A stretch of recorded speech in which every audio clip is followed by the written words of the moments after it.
The interesting thing with addiction and alcoholism is that usually it doesn't matter what your background is. You can have a perfectly normal and supportive family and you can still struggle with alcoholism or addiction. I think I felt then that I could just hammer it down and it would go away, but that was not the case at all. I would have really spent more time trying to create an environment of two-way communication, doing my best to create a feeling with her that she could tell me anything. Drugs are very accessible. It's very common. If you didn't have sports, if you didn't have any hobbies like art or theater or anything, even if you did have it, it just kind of felt like there was nothing to do. One thing that I always tell parents to be cognizant of is rapid change in friend group, rapid change in activities that someone was participating in, hobbies and things that young people were passionate about that kind of go on the back burner. Those are a huge indicator to me that there may be something a little bit more significant going on. I was hanging out with people who were older than me. It was like I had these feelings of chronic low self-esteem. So I was really easily able to idolize these people. When I was in high school, it was like seniors and juniors.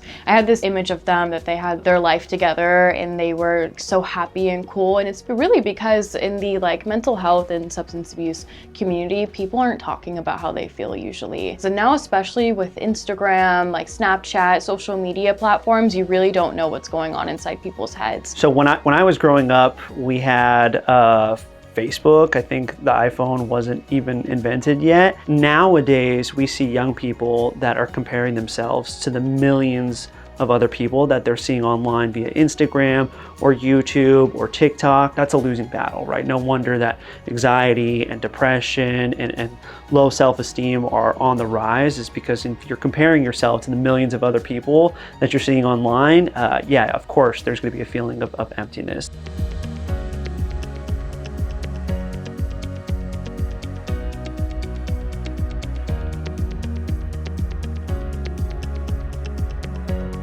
So I started having body image issues at a really young age, and I did have at a really young age guys comparing our bodies to one another and like ranking who was the prettiest, and it was really hard. The shame and the addiction are almost inseparable, and so when you just fearmonger and create this judgment, it does nothing but push people further into the hole of addiction. You could have told me all of these things, I heard all of these things, and yet here I am today. The fear-mongering simply does not work, and I think the greatest harm reduction that could be done or can be done is opening lines of communication that are safe and comfortable and easy to access. You know, as far as advice that I would offer to other parents that are going through this, I would say, you know, you have to have faith that things are going to turn out okay. You can never fall into the pit of hopelessness, and you have to live life. Stephen Hawking said, where there's life, there's hope. Each of us do. That's important for all of us to make the best we can of the life we've been given.